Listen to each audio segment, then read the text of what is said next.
आरव एक ऐसा नाम जिसे लोग नाम से कम और नसीब खराब कहकर ज्यादा जानते थे। कभी वह फैक्ट्री में दिहाड़ी मजदूर बनता, कभी मिस्त्री का हेल्पर, तो कभी लकड़ी का काम करता। लेकिन हालात ऐसे थे जैसे हर रास्ता उसी के लिए बंद रहता हो। वह हाथ जोड़कर कहता, साहब आज काम मिल जाएगा क्या? ठीक है, आज देख लेते हैं, काम ढंग से करना। फिर वही होता। आरव पूरा दिन पसीना बहाता, ईमानदारी से मेहनत करता। शाम होने पर जब आरव मालिक आज की मजदूरी दे देते। चल निकल यहाँ से, तेरे आने के बाद मशीन भी खराब हो गई, तू तो अपशकुन है। ये कहकर वह उसे पैसे भी नहीं देता।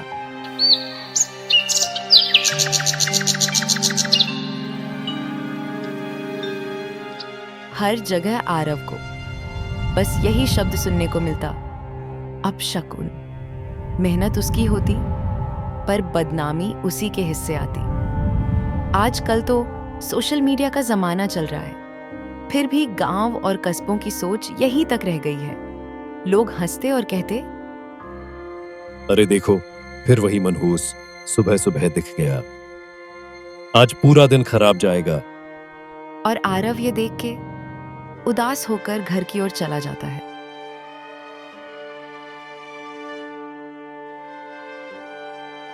और घर पहुंचते ही माँ कुछ पल चुप रही, फिर बोली। आरव चुप रह जाता, उसके पास कोई जवाब नहीं था।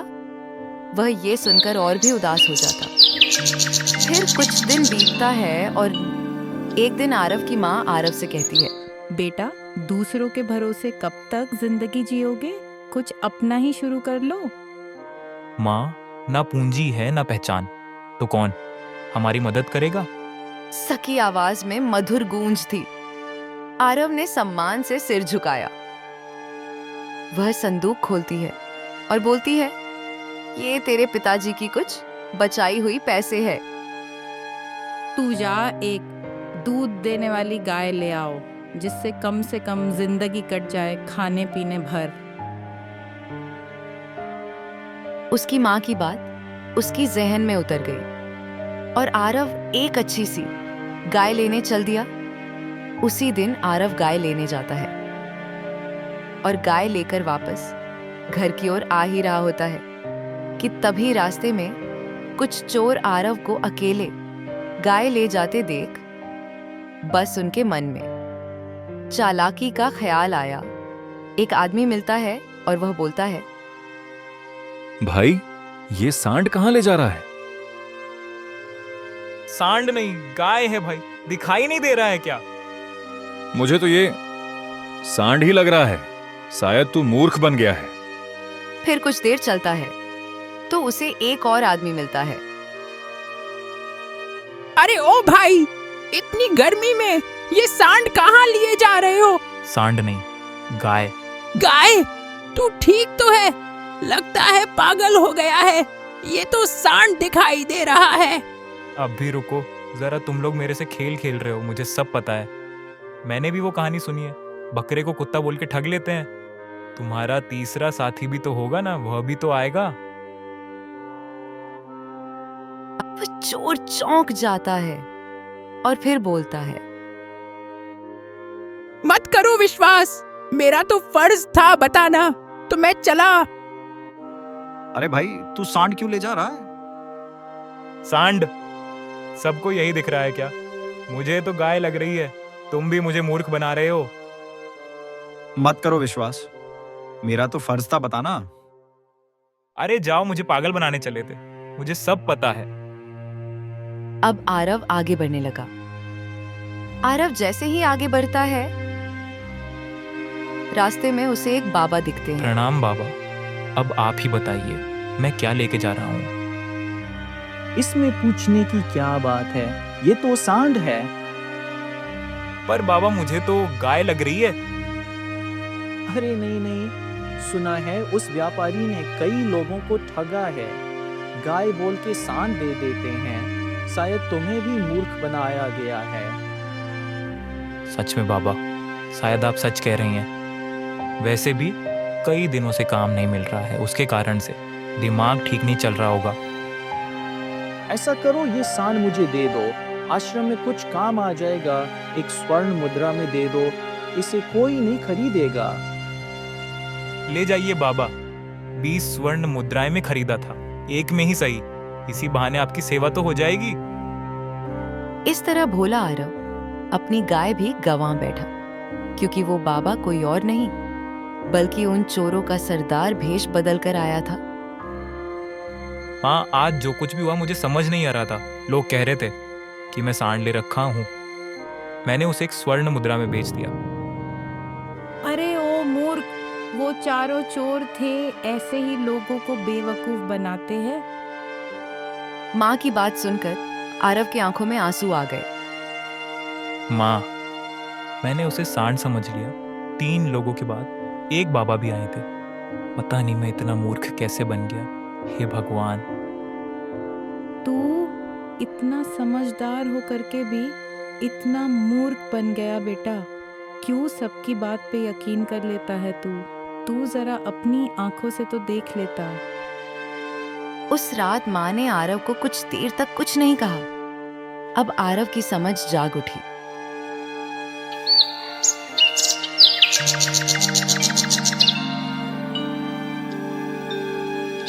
आरव, तू कब तक ऐसे ही बैठा रहेगा? मैं तुम्हारे भरोसे बैठी हुई हूँ। मेरे घर वाले मेरी शादी तय कर रहे हैं। क्या शादी? मुझे थोड़ा वक्त दे दो, इतना अचानक क्यों? अचानक नहीं, मैं कई बार बोल चुकी हूँ, कुछ कर दिखाओ। अब देर हो चुकी है, लड़के वाले आ चुके हैं, मैं उन्हें पसंद आ चुकी हूँ। पायल, मेरी बात सुनो। मैं मेहनत कर रहा हूँ, मेरी किस्मत ही साथ नहीं दे रही है। कल ही तो धोखा हुआ है, जो गाय लाई वो भी चली गई।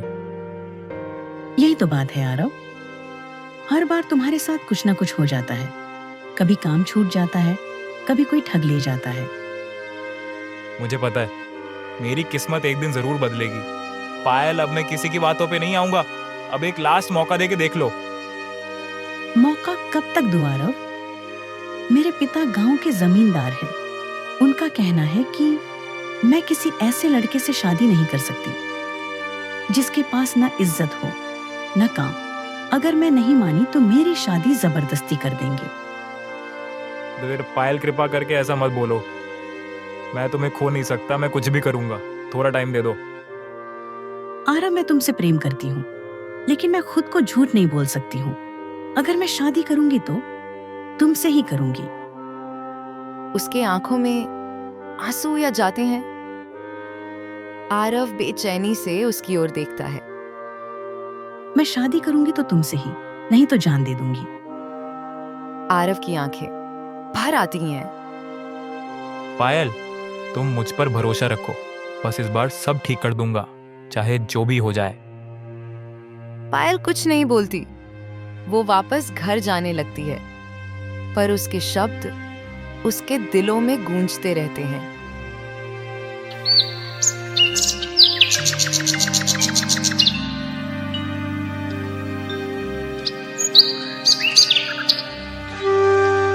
ठाकुर साहब, मैं पायल से शादी करना चाहता हूँ, उससे सच्चा प्रेम करता हूँ।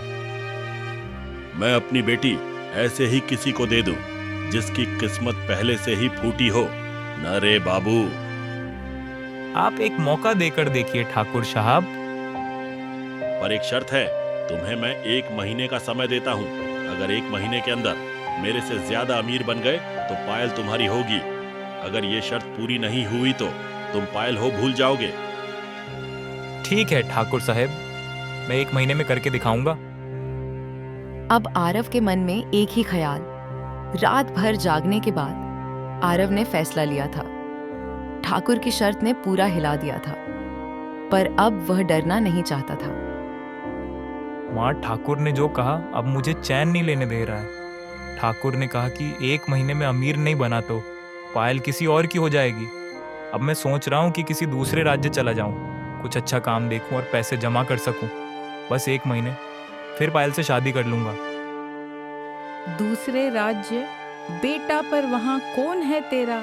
न रहने का ठिकाना, ना किसी पे भरोसा यहाँ रह कर भी तो मेहनत कर सकता है तू।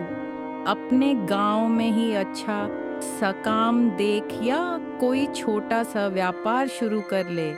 तू मेहनती है, धीरे धीरे सब ठीक हो जाएगा। माँ की बात में सच्चाई थी, पर आरव का मन बेचैन था। आरव कुछ बड़ा करना चाहता था। माँ तू नहीं समझती, गांव छोड़ के जाऊंगा, मेहनत करूंगा, पैसा कमाऊंगा और पायल से शादी करके दिखाऊंगा। पर तेरी जिद मैं समझती हूँ बेटा। तू अकेला कैसे जाएगा? अगर तू जाने की ठान चुका है तो साथ में मैं भी चलती हूँ। माँ तू साथ चलोगी? न कोई रहने का ठिकाना और न ही कोई साधन, तू कैसे रह पाओगी माँ? बेटा तुझे मैं कैसे अकेला छोड़ सकती हूँ? मैं तेरे साथ रहूंगी। तू चलेगा तो मैं भी चलूंगी। उस वक्त डर नहीं, उनकी आंखों में हिम्मत दिखाई दे रही थी। उस दिन पहली बार आरव को लगा किस्मत से बड़ी चीज है माँ का साथ। अगली सुबह आरव और उसकी माँ गांव छोड़ के चल दिए। पीछे रह गए थे बस कुछ यादें, और आगे था एक अनजान सफर।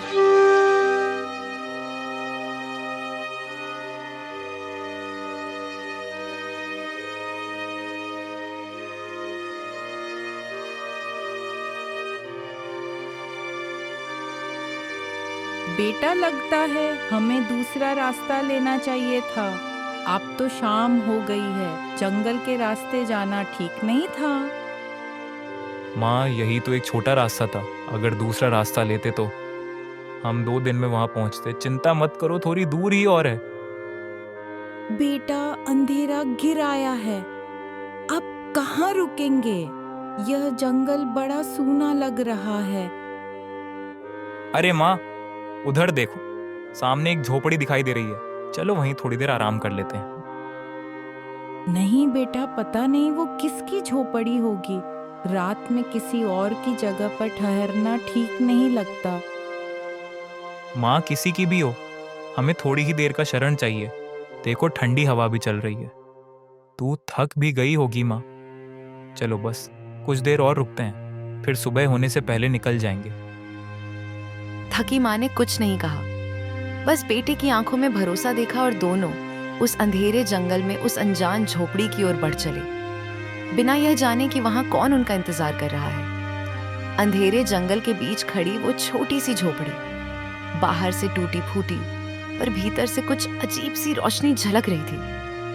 थके कदम अब बस रुकना चाहते थे, लेकिन उस जगह की खामोशी में कुछ अनकहा था।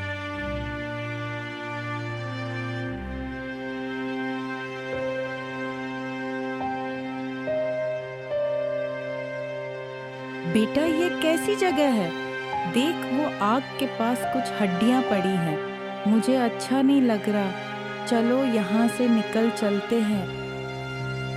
माँ शायद किसी ने पहले डेरा लगाया होगा। कई बार जंगल में शिकारी भी आग जलाकर चले जाते हैं। डरने की बात नहीं है माँ, बस आज रात की ही तो बात है। नहीं बेटा, यह जगह मुझे अजीब लग रही है। कहीं यह किसी तांत्रिक या किसी जंगली जानवर की जगह ना हो। माँ तुम थक गई हो, चलो यहाँ लेट जाओ, सुबह होते ही निकल लेंगे। अगर कुछ भी हुआ तो मैं हूं ना।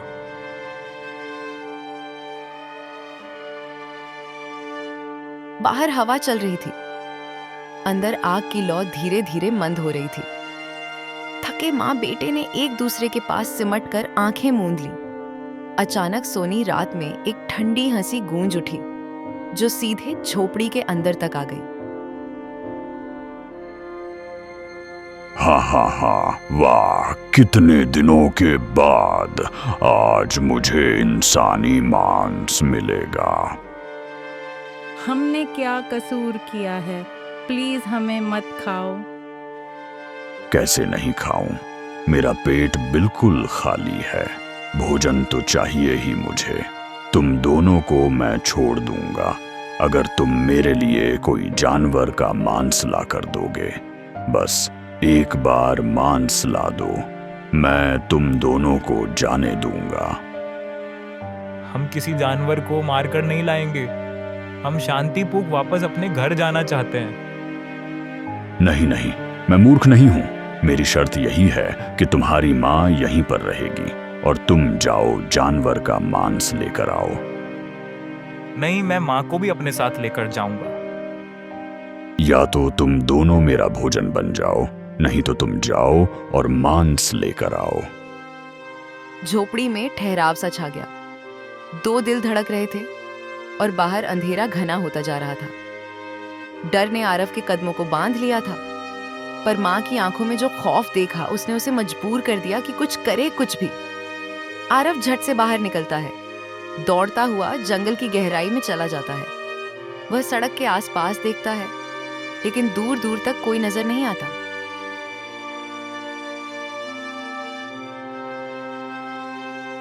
वह बहुत इधर उधर बहुत ढूंढता, लेकिन थक हार कर जब वह वापस लौटता है तब तक बहुत देर हो चुकी होती है। उसकी माँ को वह आदमखोर जान से मार चुका था। उस रात आरव ने अपनी माँ के साथ अपनी मासूमियत भी खो दी। वह जल्दी से वहां से भागते हुए, आरव ने अपनी माँ को खो दिया था एक ही पल में, और उसी पल के साथ उसकी पूरी दुनिया भी। माँ के अलावा उसकी जिंदगी में कोई और था ही नहीं, न कोई अपना न कोई सहारा। यह सोच उसके सीने पर धीरे धीरे भारी होती चली गई। वह वहीं जमीन पर बैठ गया, घुटनों को बाहों में समेटे, और पहली बार खुलकर रो पड़ा। सब मेरी ही गलती है। ये शब्द उसने जोर से नहीं कहे, पर उसके अंदर बार बार टूटते रहे। अगर वह अपनी माँ को साथ लेकर इस राज्य में ना आता, अगर वह उन्हें अकेला छोड़कर चला गया होता, तो शायद आज वह जिंदा होती। शायद आज यह रात इतनी खामोश न होती। उसके हाथ अनजाने में अपनी छाती पर चले गए, वहीं जहां उसने कभी माँ नाम लिखवाया था। दूसरे लोग पूछते थे, छाती पर माँ ही क्यों लिखवाए हुए हो? भगवान हर जगह नहीं रह सकते इस दुनिया में, इसीलिए उन्होंने भगवान को माँ के रूप में बनाया। आज वही भगवान उससे छिन गया था। माँ के बिना जिंदगी अधूरी नहीं लग रही थी, खाली लग रही थी, जैसे सांस चल रही हो पर जीने की वजह कहीं पीछे छूट गई हो। जंगल के बीच उस पुराने पेड़ के नीचे आरव देर तक बैठा रहा, रोते हुए नहीं, बस खामोशी में डूबा हुआ, क्योंकि कुछ दर्द ऐसे होते हैं जिन्हें आंसू भी पूरा नहीं कह पाते। आरव जंगल की ओर आता है और भगवान को दोष दे रहा होता है कि ऐसा मेरे साथ ही क्यों होता है, और मेरे कारण मेरी माँ की जान चली गई। क्या मैं दुनिया में इतना अनलकी आदमी हूं क्या? तभी अचानक झाड़ियों से कुछ आवाज आते हुए उसे एक नीली रोशनी दिखाई देती है। सामने एक नीला हिरण आता है। क्या हुआ? मैंने तुम्हारी सारी बात सुनी, मुझे बताओ पूरी बात। आरव सारी बात बता देता है। अगर इस आदमखोर को खत्म नहीं किया गया तो यह दिन ब दिन बढ़ता जाएगा। अगर तुम इसे मार दोगे तो सच्चाई तुम्हें नई जिंदगी देगी और तुम अपनी माँ को वापस पा सकोगे, लेकिन यह रास्ता बहुत कठिन होगा। मैं अपनी माँ को वापस पाने के लिए कुछ भी करने को तैयार हूँ। हिरण आरव की माँ को वापस जीवित होने का उपाय बताता है। सीधे जाओ, आगे एक पहाड़ मिलेगा, उसे पार करने के बाद एक गुफा आएगी। उसी गुफा में एक बाबा रहते हैं जो तुम्हारी मदद कर सकते हैं, लेकिन संभल कर जाना, वहां एक बाघ पहरा देता है। आरव चल देता है, एक पहाड़ पार करता है और आगे बढ़ता जाता है। तभी उसे एक गुफा दिखाई देती है। गुफा के पास एक बाघ पहरा दे रहा होता है।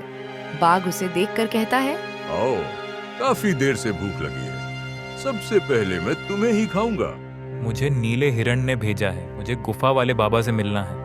ठीक है, मैं तुम्हें नहीं खाऊंगा, लेकिन बाबा से मिलने के लिए एक सवाल का जवाब देना होगा।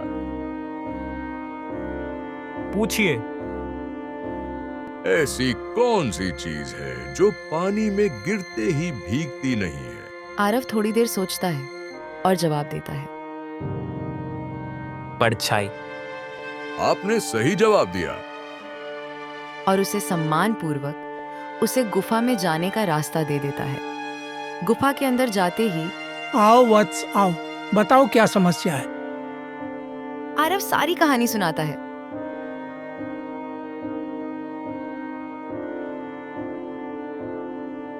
बाबा उसे उपदेश देते हैं और कहते हैं, इस जादुई लोटे का जल आदमखोर पर डालना वह भस्म हो जाएगा, और यही जल अपनी माँ के शरीर पर डाल देना, वे फिर से जीवित हो जाएंगे। आरव वापस आदमखोर के झोपड़ी की ओर चल देता है।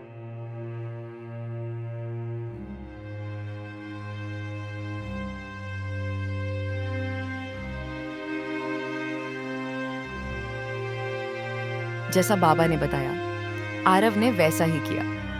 उसने आदमखोर पर जादुई जल डाला और वह भस्म हो गया।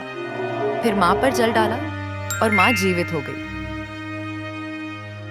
फिर आरव के चेहरे पे मुस्कान आई और अपने घर की ओर चल देते हैं।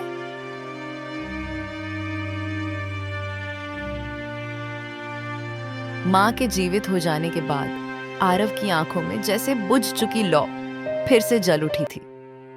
कुछ ही समय पहले तक उसका संसार अंधकार में डूब चुका था। उसे लगा था कि वह इस दुनिया में बिल्कुल अकेला रह गया है। जिस माँ ने उसे चलना सिखाया, बोलना सिखाया, जिसने उसके आंसुओं को अपनी हथेलियों से पोंछा था, वही माँ उससे छिन गई थी। लेकिन चमत्कार हुआ। नीले हिरण की कृपा से उसकी माँ फिर जीवित हो उठी। जंगल की वही ठंडी हवा जो पहले भयावह लग रही थी, अब किसी मधुर संगीत की तरह बह रही थी। पेड़ों के बीच से छनकर आती धूप अब डर की नहीं, आशा की किरण लग रही थी। पक्षियों की चहचहाहट जैसे आशीर्वाद बनकर उनके ऊपर बरस रही थी। आरव अपनी माँ का हाथ थामे धीरे धीरे घर की ओर लौट रहा था। उसके कदम हल्के थे, जैसे बोझ उतर गया हो। माँ उसे देखती जा रही थी। उनकी आंखों में गर्व और ममता दोनों थे। बेटा, माँ ने धीरे से कहा, तूने मुझे फिर से जीवन दिया है। आरव मुस्कुराया, लेकिन उसकी मुस्कान में कहीं ना कहीं एक अधूरी चिंता छिपी हुई थी। माँ ने उसे पहचान लिया। क्या बात है, अभी भी तेरे मन में कुछ बोझ है? आरव ने नजरें झुका ली। माँ, मैंने वचन दिया था। कैसा वचन? आरव ने गहरी सांस ली। मैंने अपनी प्रेमिका के पिता से कहा था कि 30 दिनों में उनसे ज्यादा संपत्ति कमाकर दिखाऊंगा, तभी वे अपनी बेटी का विवाह मुझसे करेंगे। लेकिन मैं असफल हो गया माँ। मेरे पास कुछ भी नहीं है। माँ कुछ पल चुप रही, फिर बोली, संपत्ति से बड़ा धन, ईमान और परिश्रम होता है, लेकिन कभी कभी संसार को प्रमाण चाहिए। तभी झाड़ियों के पीछे से हल्की नीली रोशनी झिलमिलाई। वही रहस्यमयी नीला हिरण उनके सामने आ रहा होता है। उसकी आंखों में गहरी शांति थी। उसके शरीर से निकलती हल्की नीली आभा पूरे जंगल को दिव्य बना रही थी। कहाँ जा रहे हो आरव? सकी आवाज में मधुर गूंज थी।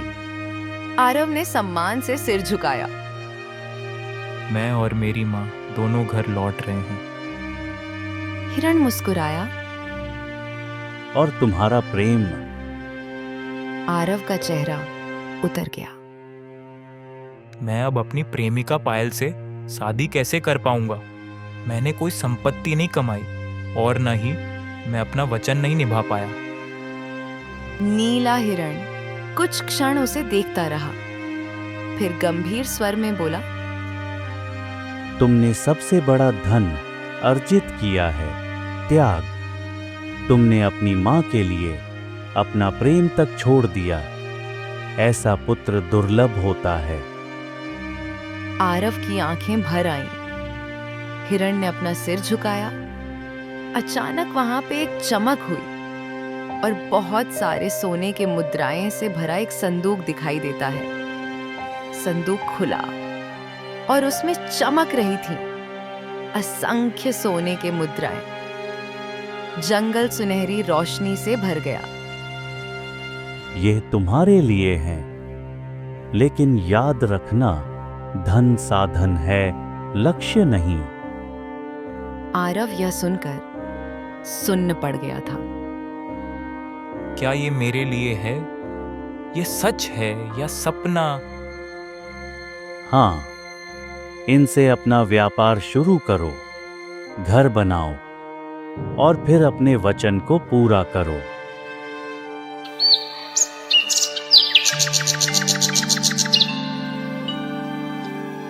आरव और उसकी माँ को गांव की ओर आते देख हैरान रह गए। जो युवक खाली हाथ गया था, वह सम्मान और आत्मविश्वास लेकर लौटा था। आरव ने सबसे पहले अपनी माँ के लिए एक छोटा सा सुंदर घर बनवाया। मिट्टी की दीवारों की जगह अब मजबूत ईंटें थीं। छत पर खपरेल नहीं, बल्कि पक्की टाइलें थीं। लेकिन उसने धन का प्रदर्शन नहीं किया। उसने एक अनाज व्यापार शुरू किया।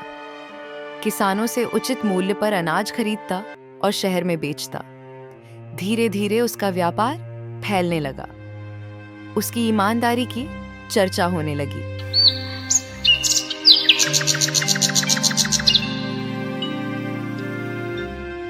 एक दिन उसकी माँ बोली, अब समय आ गया है। आरव समझ गया। वह अपनी प्रेमिका के घर पहुंचा। उसका हृदय तेजी से धड़क रहा था। उसके ससुर ने उसे देखा। तो आ ही गए, क्या लाए हो? आरव शांत स्वर में बोला, मैं अपना वचन निभाने आया हूं। उसने हिसाब किताब के दस्तावेज सामने रखे। उसके व्यापार का मूल्य अब उसके ससुर की संपत्ति से अधिक था। कमरे में सन्नाटा छा गया। उसकी प्रेमिका की आंखों में आंसू थे, गर्व के आंसू।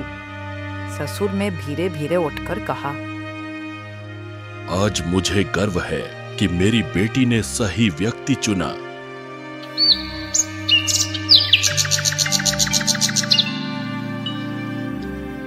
शादी पूरे गांव में धूमधाम से हुई। ढोल बजे, दीप जले और खुशियां बरसी। लेकिन उस रात जब सब सो गए, आरव बाहर आंगन में आया। जंगल की दिशा में देखा। उसे दूर नीली रोशनी चमकती दिखाई दी। नीला हिरण। आरव ने हाथ जोड़ लिए। हिरण की आवाज हवा में गूंजी। याद रखना, सच्ची संपत्ति प्रेम और कर्तव्य है। और फिर वह अदृश्य हो गया। तो दोस्तों, ये कहानी हमें सिखाती है कि सच्चा प्रेम, त्याग और ईमानदारी ही असली धन है। जब इरादे सच्चे हों तो किस्मत भी रास्ता बना देती है। अगर आपको ये कहानी पसंद आई हो तो हमारे चैनल को सब्सक्राइब करें, वीडियो को लाइक करें और अपने दोस्तों के साथ जरूर शेयर करें, क्योंकि हर कहानी में छुपा होता है एक संदेश, और हर संदेश में छुपी होती है एक नई शुरुआत।